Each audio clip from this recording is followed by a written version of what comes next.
My insane stepmom lost it when she found out my dad left his entire estate to me instead of the kids she brought into the family. I'm a 24-year-old woman, and I'm sharing this incredible story that recently unfolded. I come from a fairly wealthy background. My father is a movie producer. We live in a small coastal country, so he's not exactly world famous, but he's certainly well known in his field.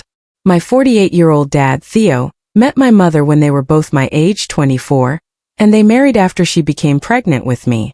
Tragically, due to unforeseen complications during childbirth, my mother passed away right after I was born. My dad was a single parent for nearly 10 years after that. Without a doubt, many attractive women showed interest in him, but he always put me first above any personal relationships.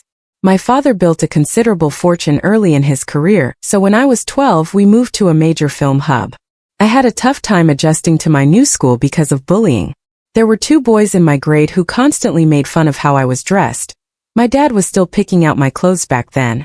Things went too far when they shoved me down a flight of stairs. My dad was called to the school, but his packed schedule prevented him from meeting the bullies or their parents. He had always been there for me, but his demanding job kept him largely absent, so he decided to send me to live with my grandparents until I could adjust to a new environment. My grandparents have been absolute saints, raising me as if I were their own child. My dad would visit during holidays and family events, but that was the extent of our contact for the next 6 years. It's safe to say we grew distant. I started to suspect something was off when I overheard my grandparents whispering about something related to my father. I was 15 at the time, so I confronted them directly, hoping it was about my dad finally taking me back to live with him. That's when my grandparents told me my dad had remarried. He'd met this woman during the filming of one of his shows. They said my dad and the woman, let's call her Lisa, had run off together the day before and were coming to visit us. I wasn't thrilled. It felt like my dad was starting a new family after abandoning me, but since I had no say, I pouted and waited for them. Lisa had a strange vibe from the moment she walked into my grandparents' home. I could feel her pretense of kindness towards me, but honestly, for my dad's sake, I was just glad I wasn't living with him anymore. Further conversation revealed she was divorced with 2 kids, whom I might eventually meet if I ever visited my dad's mansion. My dad did ask if I wanted to move in with him now that I was old enough, but I outright refused, still feeling hurt and abandoned by him. So they left. Later, talking with my grandparents, I realized we all shared the same gut feeling about her fake niceness. Anyway, that was over, and I completed my education in my grandparents' town. I worked incredibly hard at school to get into film school and was accepted into the best one along with a few others. The only issue was that it was in the city where my dad and his new family lived. I was perfectly happy and independent with my grandparents, but I feared that if I went to my preferred college, I'd be under my dad's constant scrutiny. I'd always been interested in technical jobs on set, especially camera work. Once my dad learned I'd been accepted into the top college in his city, he was ecstatic to have me back home. I made it clear to him that if I stayed in the city, I didn't want him or his family constantly monitoring me, to which he agreed. I was still doubtful, but at my grandparents' repeated urging, I decided to enroll. My dad invited me to his home. I initially declined, but after repeated insistence from both him and Lisa, I decided to pay them a visit. When I arrived at my dad's mansion, it didn't look like I had ever lived there. The walls were filled with pictures of Lisa with her kids and some of my dad. My dad looked quite thin and pale, which concerned me. He offered to pay my tuition and asked me to stay at their place as long as I wished, but I declined, not wanting any financial handouts from him. I applied for a student loan and moved into the college dorms. As I was leaving that afternoon, I met Lisa's kids, who had just returned from their acting coaching classes. I got the biggest shock of my life when I realized they were the very kids who had bullied me when I was younger. I wanted to tell my dad, but honestly I barely knew him anymore or how he'd react. So, I called my grandparents and told them. They advised me I'd done the right thing by not telling my dad, as it had been a few years since his and Lisa's marriage, and it might spoil my relationship with him.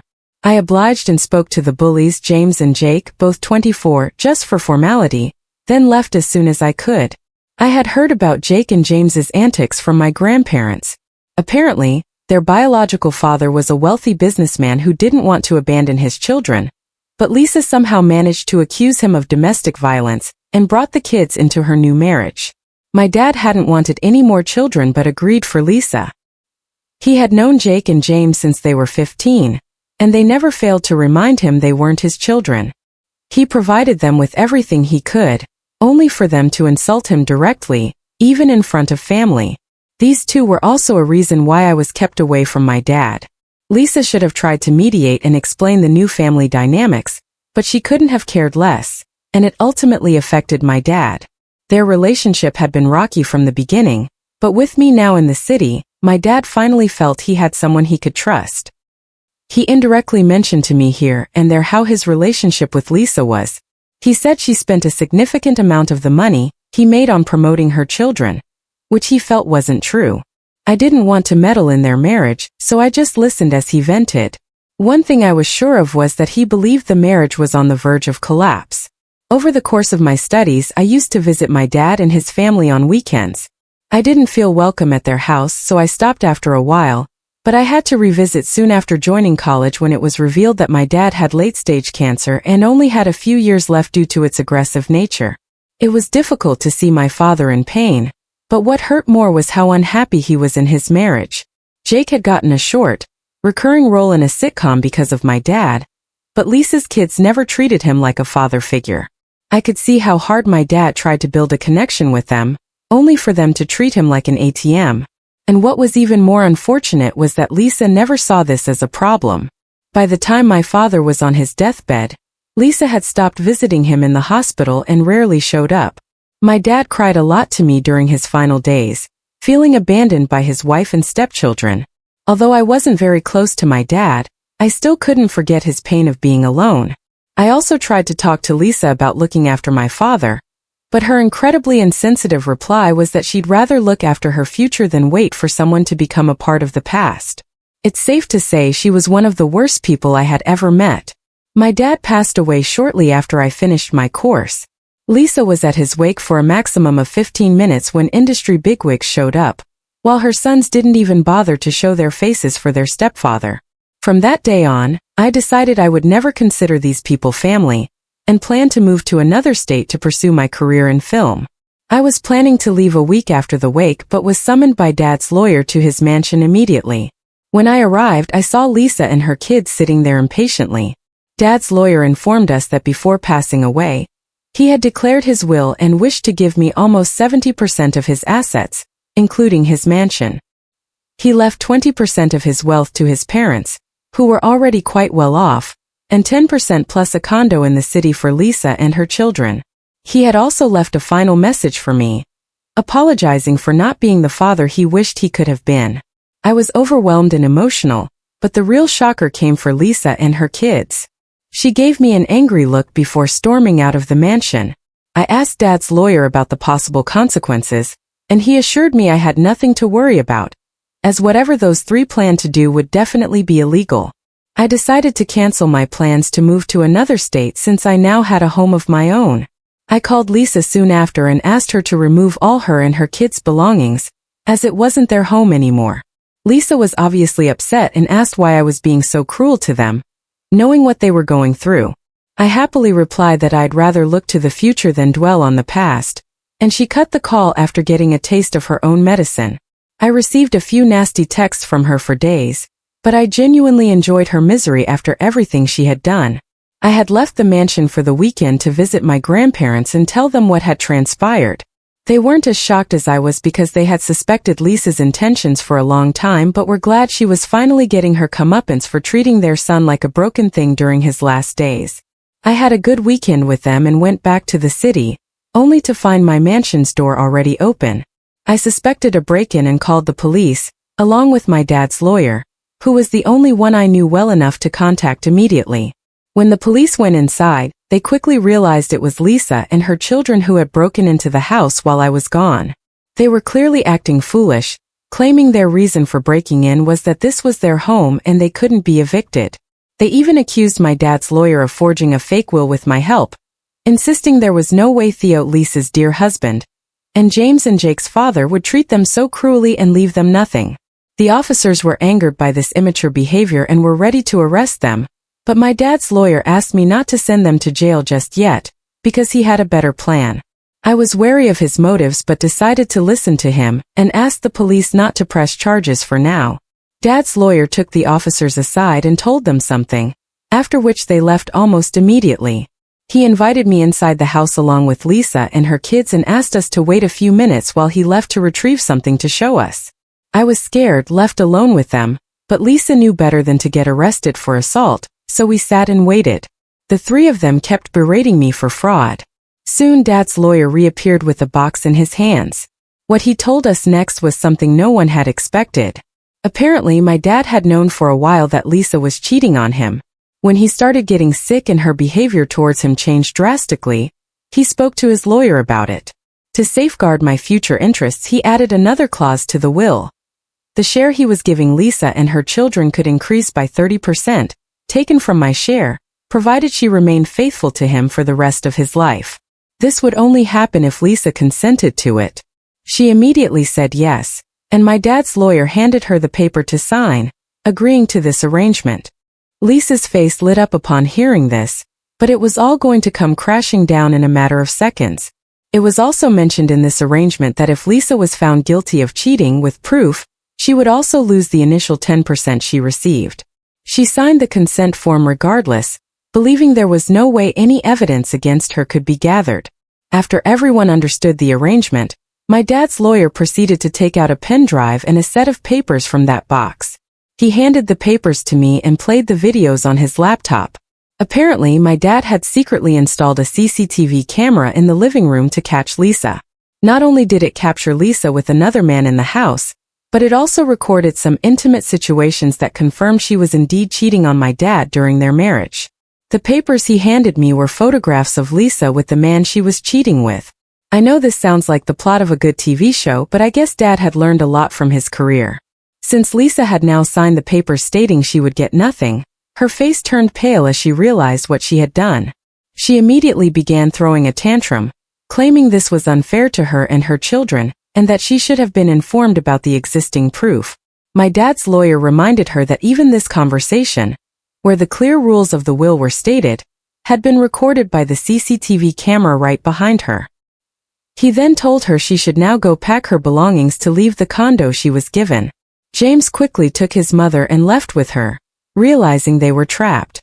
My dad's lawyer, before leaving, advised me to prepare for a court case and to change the locks as soon as possible to prevent further break-ins. I followed his advice and immediately called my grandparents, telling them how dramatic everything had turned out. My grandparents decided to come stay with me for the next few days to ensure my safety. Update 1. I'm adding this update 2 days after the actual incident. As my dad's lawyer had expected, Lisa and her kids went to their lawyer, and they decided to sue me for a larger share of the inheritance. Their grounds were that she was deceived into signing the contract and didn't believe the will was truly written by my dad, but rather signed under duress.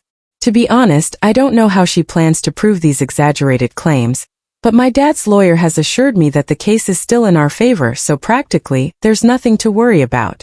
After messing with me, Lisa decided to go to my grandparents to convince them to side with her and support her getting a better share of the inheritance for her and her children. When they refused to help her, Lisa also stormed off. She then tried to gaslight them into thinking they were given a smaller share of their own son's property because it was my elaborate plan. My grandma almost believed her for a moment, but my grandpa always stood by me, and all her hard work was undone once I talked with my grandparents, asking them if they wanted the mansion for themselves. Lisa then threatened me during a voice call, and based on that I filed for a restraining order which I successfully obtained. No one other than my immediate family and now you, the reader, knew about this fight for the inheritance because the matter was soon going legal. However, my very clever stepmother, Lisa, decided to approach the film fraternity and complain about her deceased husband, claiming he pressured her to give everything to me after his demise, and that we had now plotted the will in an attempt to leave her with nothing. Many people knew my father and what a genuinely good man he was, so they called her bluff and suggested she seek help. Others questioned her, noting she had a good enough job herself, so why was she crying about money? Basically, her plan to garner sympathy backfired spectacularly, with Jake losing the job he had gotten because of my dad, as the production company didn't want to associate with someone so controversial. One unfortunate thing that happened during all of this was that local media tabloids picked up the news and had been hounding my grandparents and me for a comment. My dad's lawyer has asked us to stay away from the negative attention as much as we can, but it's getting more difficult with each passing day. Update 2. Hey again, it's been a few more days and unfortunately, things have only gotten more complicated. I didn't expect this, but Lisa has predictably found new ways to escalate things. After she lost credibility with the film industry and Jake lost his job, I thought Lisa would back off at least for a while. But of course I was wrong. She doubled down on her efforts and this time, she's not only targeting me but also going after my friends and other family members, spreading lies and trying to isolate me from anyone who could be a support system. The first incident happened when my dad's lawyer received a letter from Lisa's legal team claiming I was emotionally unfit to manage the estate. Her argument was that I was still grieving and in no state to handle the complexities of the inheritance. It felt like a low blow, trying to use my grief as a weapon against me, especially considering how hard I've been working to manage everything. What's worse, Lisa also claimed I had a history of mental health issues and wasn't capable of making rational decisions. The letter even included a few names of family friends she had apparently spoken to, who were concerned about my well-being. I have no idea how she convinced these people to support her claims. Some of them were people I hadn't even spoken to in years. But it was clear Lisa was trying to make me seem unstable. I spoke to my dad's lawyer about this latest development, and he reassured me that it was just another desperate attempt by Lisa to get her way. He reminded me that we had evidence of my ability to manage the estate, and that her claims wouldn't hold up in court. Still, the fact that she was willing to go this far showed how determined she was to keep pushing. I also found out through mutual acquaintances that Lisa has been reaching out to some of my dad's former business partners, attempting to turn them against me. She's trying to tarnish my reputation and make it seem like I couldn't continue my dad's legacy. Fortunately, most of them knew my father well enough to dismiss her claims. The final straw came just yesterday when my car was vandalized. Someone keyed the side of it and left a nasty note on the windshield that said, "Karma's coming for you." I can't prove it was Lisa, but it feels like something she would do, especially considering the timing and everything else going on. I filed a police report, but without evidence, there's not much they can do. Still, it left me rattled. The whole thing is escalating beyond just legal battles and manipulation. It's turning into outright harassment. I've spoken with my lawyer about all of this, and we're preparing to bring up the restraining order again in court, seeking protection against harassment and defamation. At this point, I'm not just trying to defend myself legally. I'm trying to protect my sanity and peace of mind. Every time I think Lisa has hit rock bottom, she finds a new way to drag me back into the chaos. It feels like I can't escape or gain purchase no matter how hard I try. I also had a long talk with my grandparents who have been my rock through all of this. They're just as fed up with Lisa as I am, and my grandpa even suggested that I sell the mansion, move somewhere far away and start fresh. I have to admit it's tempting. The idea of leaving all of this behind and building a new life where Lisa can't touch me sounds like a dream. But at the same time, this was my dad's home. Update 3. It's been a whirlwind of events since my last update, but things have finally reached a turning point. Lisa was officially taken to court, and let's just say things did not go her way. After months of dragging this mess through legal battles and threats, the court ruled entirely in my favor, completely shutting down her claims about being deceived into signing the will and alleging that my dad was coerced. It was clear that Lisa and her lawyer were desperately grasping at straws, trying to conjure a case out of thin air. When the judge handed down the verdict, you could see the shock on Lisa's face. She had spent all this time convinced that she could manipulate the system, just like she tried to manipulate everyone else, but it didn't work. What happened next was even more chaotic. After the court hearing, there was an intense confrontation between Lisa and her sons, Jake and James, in the courthouse hallway. I didn't hear everything, but from what I could gather, her sons were furious with her for losing the case. Apparently, they had assumed they would come out of it with a better deal, and when it became clear that Lisa's lies had led them down a dead end, they weren't happy. There was a lot of yelling, and at one point Jake stormed out of the building, leaving Lisa and James behind. James followed soon after, and from what I could tell, they definitely weren't on speaking terms anymore. Later that evening, I got an unexpected phone call from Jake.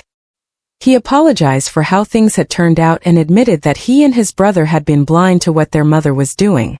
He even went so far as to say that Lisa had manipulated them for years, making them believe that my dad was the bad guy when in reality she was the one who caused all the problems in the family. He asked if we could meet up to talk things over, but honestly I wasn't interested. I'd been through too much. The last thing I needed was more drama with Lisa or her sons. They'd made their choices, and now they had to live with the consequences. I wished Jake well but made it clear it was best for all of us to move on separately. Update 4. Hi Redditors. This will be the final update on the whole saga as things have now been sorted out. This update is for the people asking about my grandparents and how life has been for me. It's been a few months since the court case ended, and things have finally settled down. After everything Lisa pulled with the inheritance, the court's ruling was a huge relief. No one had any sympathy left for her. Not me, not even her own sons, and certainly not the general public. She had tried to manipulate and lie her way into getting a bigger share of my dad's estate, but in the end, she had nothing but humiliation to show for it. After the court case, I released a short statement through my lawyer. I didn't want to get dragged into more drama, so I kept it simple. I said the will was legitimate and that the court had confirmed my father's wishes. I expressed how hurtful and unnecessary all of Lisa's actions had been, especially after everything my dad did for her and her kids. I made it clear that I had no intention of commenting further on the matter, and that I would focus on moving forward with my life. Since then, Lisa's situation has only gotten worse. Her attempts to gain sympathy by playing the victim failed spectacularly. The industry my dad had helped her get into has pretty much turned its back on her. No one wants to work with someone who aired her dirty laundry so manipulatively. Word got around about the lies she told and how she tried to twist everything to her advantage. Last I heard, Jake and James completely severed ties with Lisa. They moved out of the condo and haven't spoken to her since. I heard through some mutual acquaintances that they reached out to a few people in the industry for work, but no one was willing to take a chance on them after all the controversy. It's a bit sad, I guess, but I honestly can't feel bad for any of them. They stood by as Lisa made all those false claims and went along with her deceit. As for my grandparents, they've been nothing but supportive through all of this. After everything was finally settled, I offered them the mansion as a gift. They were hesitant at first but eventually accepted. I know my dad would have wanted them to have the house. It feels like the right decision, and frankly it gives me peace of mind knowing the mansion is in such good hands. They've already started talking about renovations and updating a few things while preserving the home's original charm. It will truly be their space now, and I'm genuinely happy for them. As for me, I'm moving on to a new chapter. A fantastic project came up overseas and I'm taking it. It's a huge career opportunity and couldn't have come at a better time. After everything with Lisa, I realized I desperately needed a fresh start. A change of scenery, new challenges, and a chance to focus on myself and my work, away from the toxicity that's plagued me for the past few years. Before I leave, I've been spending a lot of quality time with my grandparents.